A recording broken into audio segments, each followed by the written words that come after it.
Okay, turn to page 41 in your notes.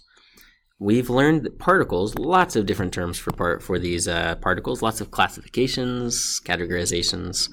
If a particle has 3 quarks or 3 antiquarks, for example, maybe it has up, up, down. What is that? 2 ups and a down. Well, 2 ups means you have a positive 4/3. The down brings it from positive 4/3 back to 3/3. Oh yeah, 2 ups and a down, that's a proton. So maybe you have 2 ups and a down, or you have 2 downs and an up, which you could figure out similarly. 2 of these gives you negative 2/3. The up gives you positive 2/3. They give a total charge of 0. That's a neutron. These particles, which have 3 quarks, or you could come up with, an antiproton or an antineutron, they are called baryons. Mesons are particles that contain 1 quark and also 1 antiquark. So a meson might be up and anti-down. And that's a very special meson, which has a name. It's called a pion.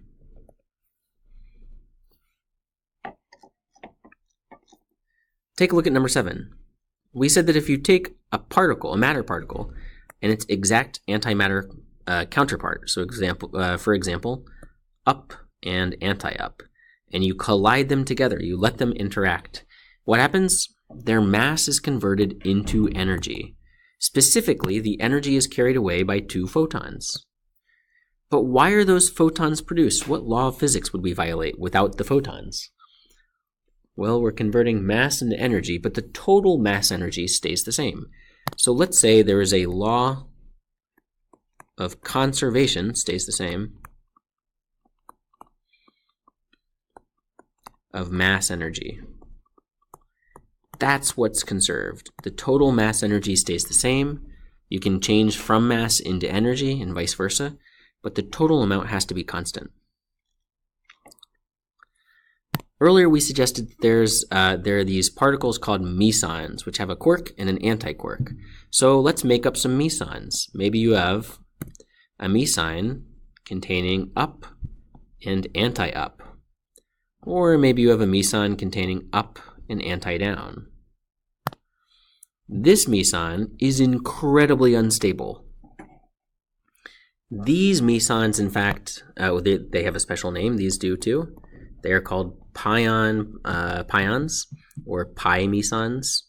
They have no charge. That's 0 because they have no charge. They cancel. And they have a lifetime of around 10 to the minus 16 seconds. Very quickly, they collide, they annihilate, and their mass is converted to energy. These guys, however, are much more stable. They have a lifetime of 10 to the minus 8 seconds, roughly. And what are those called? Those are called pions as well, pi mesons. But what's their charge? Let's go back up to the top. An up has 2/3, and an anti-down has positive 1/3, making a total of positive 1. Okay. So they're going to be positive pions. But why do they decay at all? I mean, up and anti-down can't annihilate. Well, here's what happens. Anti-down decays into anti-up. And then the anti-up annihilates with the up, and they convert their mass to energy. Baryons and mesons are both categorized as hadrons. And hadrons are any particles made up from quarks and or antiquarks. So how about this? The antiproton, is it a hadron? Yes, it is, because it's made up of quarks and or antiquarks.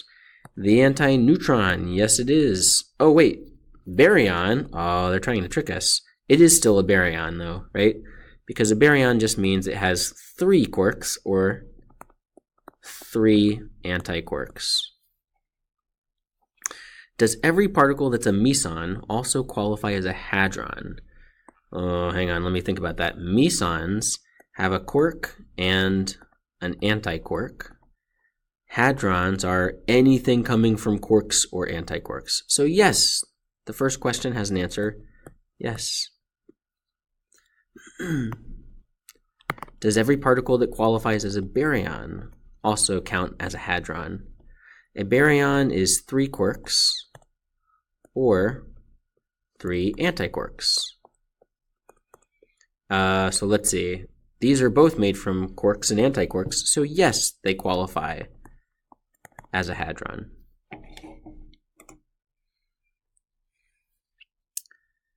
We're going to learn in a video about something called an exchange particle. In particle physics, these exchange particles are what transmit force across empty space. We are abandoning the idea of a field. We're going to get rid of this idea, and we replace it with this weird thing, an exchange particle.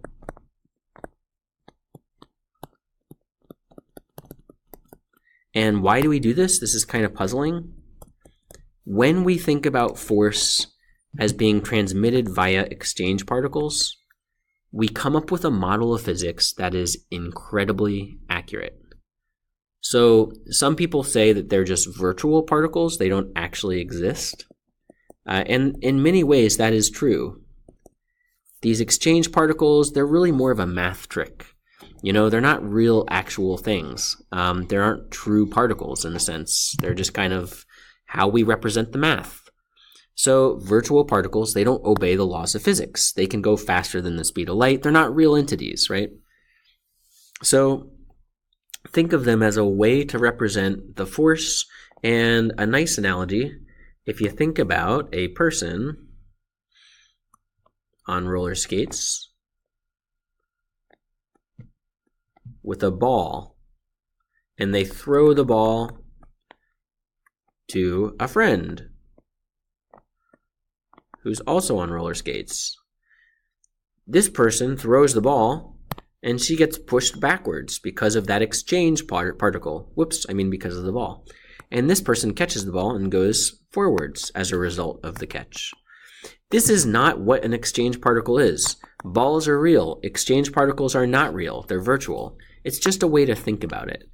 So this is a way to say, oh yeah, if you throw something from one person to another, there's kind of a repulsive force.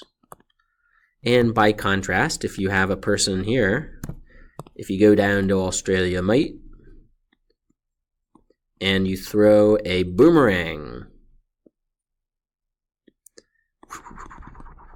and it goes around, and this other person, your friend over here, catches the boomerang. Well, because you threw it, you get pushed in, and because she catches it, she gets pushed in. So, okay, we can exchange something, a boomerang, a particle, and it will create a force. This is not, again, boomerangs are real. I mean, I've never actually seen one in person, but I dream about them pretty much every night.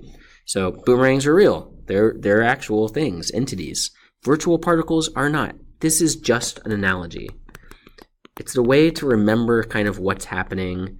It's a way to visualize and think about how this works. So if we come back to the original picture here, there are 4 fundamental forces or interactions, as we call them, in nature. There's the electromagnetic, the strong nuclear force, the weak nuclear force, and the gravitational. Now, the electromagnetic, it is both electric and magnetic.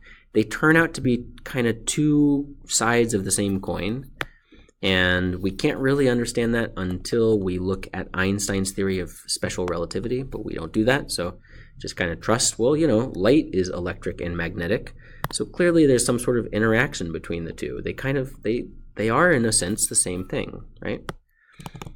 Okay, here are the exchange particles. The virtual particles, sometimes they're called the exchange particles. They're also known as bosons. Bosons, virtual particles, they get a lot of cool names.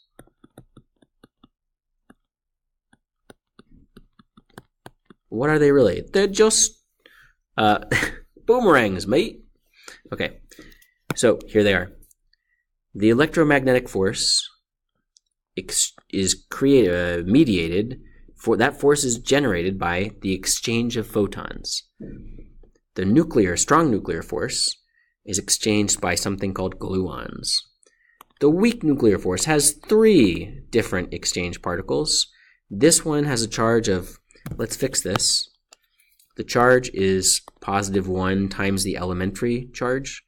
W- bosons have -1 e of charge. And Z bosons are neutral, no charge. And the gravitational force, if you find out what this one is, there's a Nobel Prize waiting for you. We call them, what do we call them? Gravitons sometimes. We just don't know. We have not found a way to explain gravity using this particle physics scheme or model. So there it is. Take a look. The electromagnetic force acts on everything with charge, so everything except for neutrinos, right? Because neutrinos have no charge. The strong nuclear force only acts on quarks. The weak nuclear force is on everything.